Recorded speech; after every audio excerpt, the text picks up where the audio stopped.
मिसराज IAS academy में आप सभी का स्वागत है। और आज हम लोग चर्चा करेंगे साउंड के टॉपिक के ऊपर। इससे पहले हम लोगों ने वेव्स और उसके टाइप के बारे में चर्चा किया था और आपको बताया था कि वेव्स के तरीके क्या क्या हो सकते हैं, यानी कौन कौन से तरीके के वेव्स हो सकते हैं, जिसमें आप लोगों ने लॉन्गिट्यूडनल वेव्स, ट्रांसवर्स वेव्स और इलेक्ट्रोमैग्नेटिक वेव्स के बारे में विस्तृत रूप से पढ़ा था। यहाँ पर हम जब साउंड की बात करेंगे, यानी कि साउंड वेव्स की बात करेंगे, क्योंकि साउंड अपने आप में ही भी एक तरंग है। तो किस तरह का तरंग है ये? तो ये तरंग है लॉन्गिट्यूडनल वेव्स का। This is the example of longitudinal waves, मतलब अनुदैर्घ्य तरंग का ये एक उदाहरण है। और जब लॉन्गिट्यूडनल वेव्स की बात करेंगे तो हम लोगों ने ये देखा था कि लॉन्गिट्यूडनल वेव्स यानी अनुदैर्घ्य तरंगे वे तरंगे होती हैं जिनमें तरंग की दिशा और उस माध्यम के अणुओं के कंपन की दिशा एक ही होती है, यानी कि अणुओं के कंपन की दिशा जो है वो पैरेलल होती है तरंग की दिशा के। तो ये चीज हमको ध्यान में रखना है जब हम साउंड वेव्स की बात करेंगे। और दूसरी एक और बात, जो जब ये कण वाइब्रेट करेंगे, जब कंपन करेंगे, तो उनमें कुछ स्थानों पर कंप्रेशन होगा और कुछ स्थानों पर रेयरफैक्शन होगा। कंप्रेशन मतलब संपीड़न होगा और कुछ स्थानों पर विरलन होगा, यानी कि रेयरफैक्शन होगा। तो जब कंप्रेशन और कंप्रेशन के बीच की दूरी निकालेंगे तो वेवलेंथ मालूम पड़ जाएगा, और रेयरफैक्शन के बीच की दूरी निकालेंगे तो वेवलेंथ मालूम पड़ जाएगा। तो साउंड वेव्स के नेचर के बारे में हमको यहां से पता चल जाता है। लेकिन बेसिकली आज हमको देखना है कि frequency ranges of sound waves क्या है। तो साउंड वेव्स की फ्रीक्वेंसी रेंजेस को समझने के लिए हम इसे तीन भागों में बांटते हैं। पहला हिस्सा है जिसे हम कहते हैं इंफ्रासोनिक वेव्स। अब यहां से ध्यान देने की जरूरत है।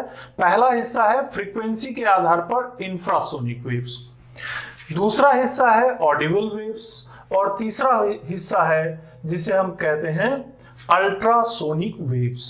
अब देखिए, तीन तरह के फ्रीक्वेंसी के बेसिस के आधार पर, यानी कि साउंड की फ्रीक्वेंसी के आधार पर, आवृत्ति के आधार पर तीन तरह के वेव हो गए। पहला वो वेव होता है जैसे इंफ्रासोनिक वेव कहते हैं, ये 20 हर्ट्ज से कम की आवृत्ति होगी। हर्ज इज द फ्रीक्वेंसी, हर्ज is the unit of frequency. हर्ज क्या है? आवृत्ति की एक इकाई है।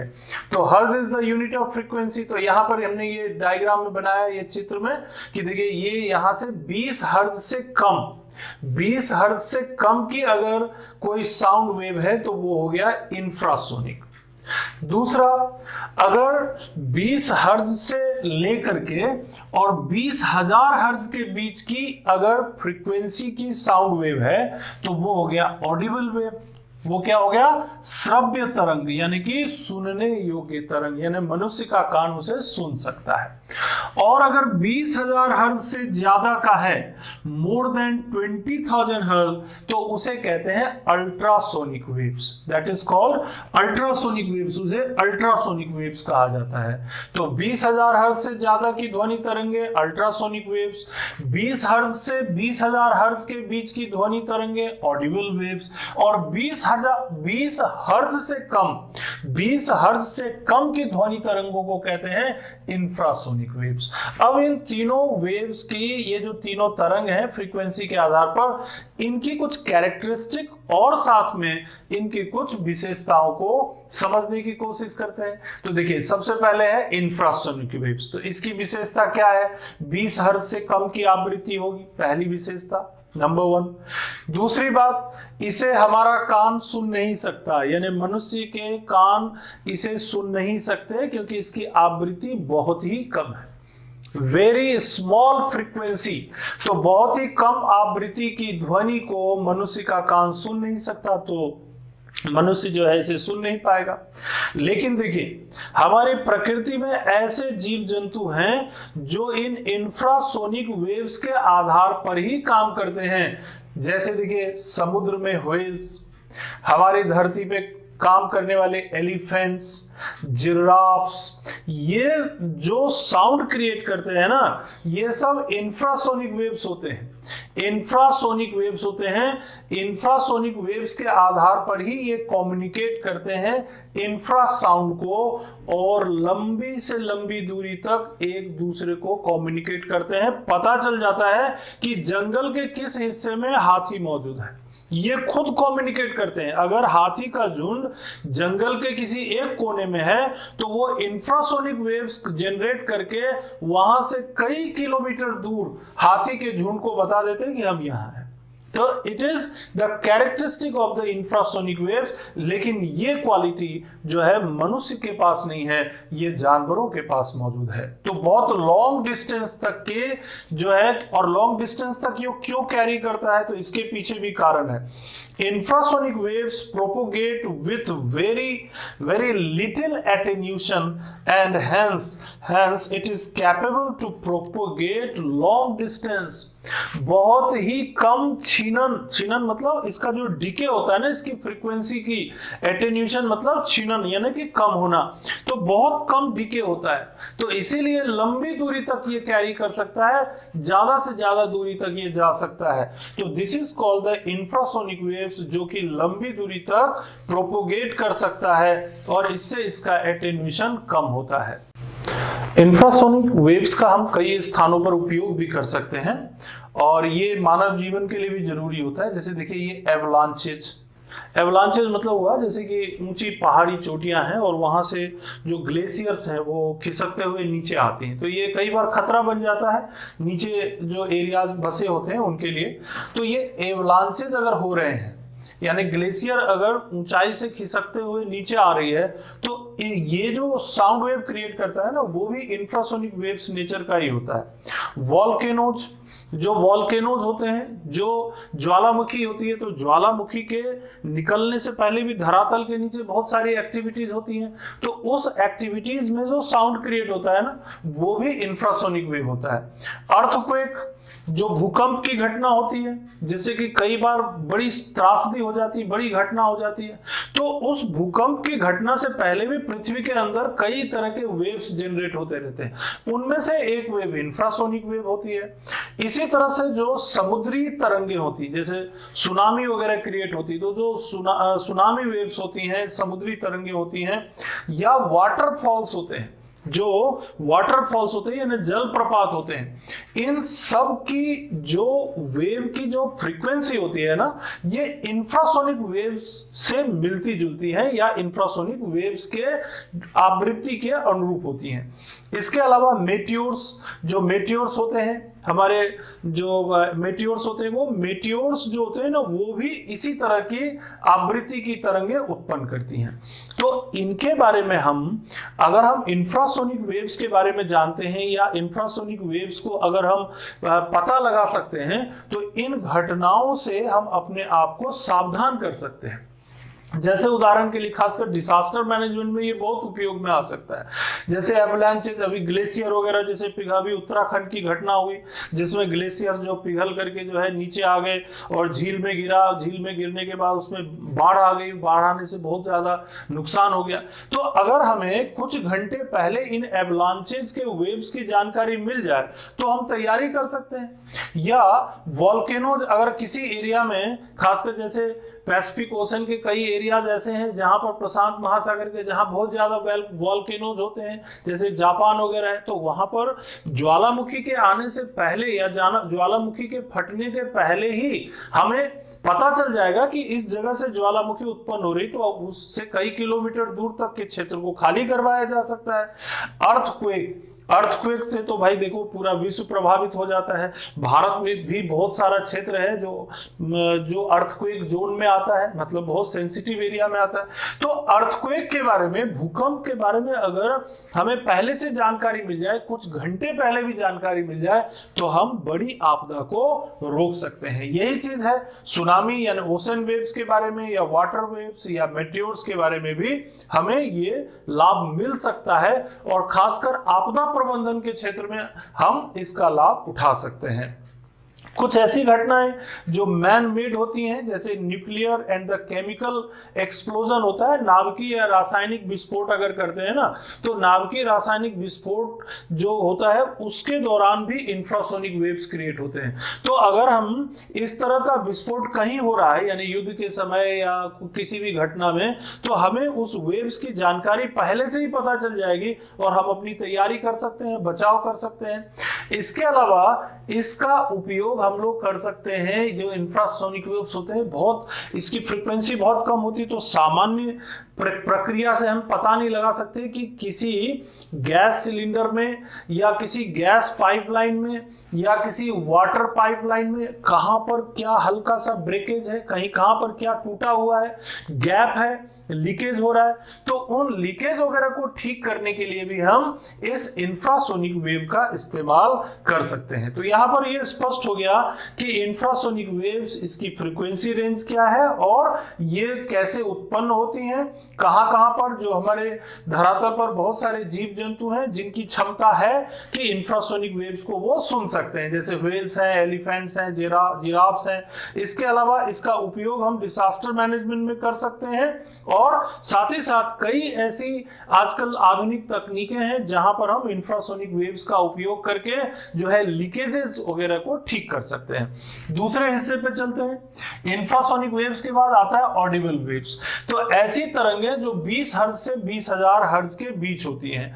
20 हर्ट्ज से 20,000 हर्ट्ज के बीच की जो तरंगें होती है ना, इसको मनुष्य का कान सुन सकता है, यानी हम इसे सुन सकते हैं। यानी हम जो ध्वनि तरंगे उत्पन्न करेंगे, यानी मनुष्य के द्वारा जो ध्वनि तरंगे उत्पन्न होंगी और जिसे मनुष्य का कान सुन सकता है, वो 20 हर्ट्ज से लेकर 20,000 हर्ट्ज के बीच होती हैं और इसे कहा जाता है ऑडिबल वेव्स। इसे श्रव्य तरंगे कह सकते हैं। तो ऐसे कोई ऐसे स्पेसिफिक इसका यूज, तो देखिए सबसे ज्यादा यूज तो यही है कि हम मनुष्य के कान जो है ये इसे सुन सकते हैं और सारी हमारी जो व्यवस्था है, पूरा सिस्टम है, जो साउंड सिस्टम है, गाने हैं, म्यूजिक इंडस्ट्री है, सब इसी सिद्धांत पर काम करती है कि हम किस तरह के ऑडिबल वेव्स क्रिएट करें, कितने अच्छे से अच्छे फ्रीक्वेंसी और रेंजेस के ऑडिबल वेव्स क्रिएट करें कि लोगों को वो अच्छा लगे, मधुर लगे। कई बीमारियों का इलाज भी आजकल ऑडिबल वेव्स के माध्यम से किए जाते हैं। म्यूजिक इंडस्ट्री में खासकर ऐसे म्यूजिक बनाए जाते हैं जो मस्तिष्क को, यानी मानसिक बीमारियों को ठीक करने में काम आते हैं। कई बीमारियों पर, यह प्रयोग में भी देखा गया है कि कई बीमारियों पर भी म्यूजिक का इंपैक्ट होता है। कैंसर के रोगियों को ठीक करने में भी म्यूजिक का इस्तेमाल होता है। तो ये सब क्या है? ऑडिबल वेव्स का ही उपयोग है। इसके अलावा आजकल कई इंडस्ट्रीज में जहां पर मैकेनिकल साउंड क्रिएट होता है, तो साउंड के चेंजेस से, अगर कोई मशीनरी के साउंड में चेंजेस आ रहे हैं तो उससे पता चल जाता है कि ये मशीनरी में कुछ खराबी आ रही है या कुछ चेंजेस आ रहे हैं, तो हम पहले से ही तैयारी कर सकते हैं। तो ऑडिबल वेव्स का इस तरीके से हम उपयोग कर सकते हैं। और अब इसके आगे चलते हैं। एक और महत्वपूर्ण तरंग जो हमारी साउंड वेव्स का जो तीसरा हिस्सा है फ्रीक्वेंसी के आधार पर, वो है अल्ट्रासोनिक वेव, थर्ड। तो मैंने आपको पहले ही बताया, जो 20,000 हर्ट्ज से ज्यादा आवृत्ति की तरंग है 20,000 हर्ट्ज से ज्यादा आवृत्ति की तरंगें क्या कहलाएंगी? Ultrasonic waves कहलाएंगी। और इनका उपयोग क्या? पहली बात तो ये कि मनुष्य का कान इसे सुन नहीं सकता, human ear can not listen it, क्योंकि इसकी बहुत ज्यादा फ्रीक्वेंसी है। तो 20 हर्ट्ज से कम भी नहीं सुन सकते और 20,000 हर्ट्ज से ज्यादा की आवृत्ति की ध्वनि तरंगे भी मनुष्य का कान नहीं सुन सकता, क्योंकि जितनी ज्यादा फ्रीक्वेंसी उतनी ज्यादा एनर्जी। तो इतनी ज्यादा फ्रीक्वेंसी, इतनी ज्यादा एनर्जी की ध्वनि तरंगे मनुष्य का कान नहीं सह पाएंगे, नहीं सुन पाएंगे। मनुष्य का कान इसे सुन नहीं सकता, लेकिन कुत्ते, बिल्ली, चमगादड़ इसे सुन सकते हैं। खासकर चमगादड़ जो है ना, अपने जब वो उड़ता है तो ये फ्रीक्वेंसी जो है क्रिएट करता है, लगभग 1 लाख जो है हर्ट्ज की फ्रीक्वेंसी क्रिएट करता है।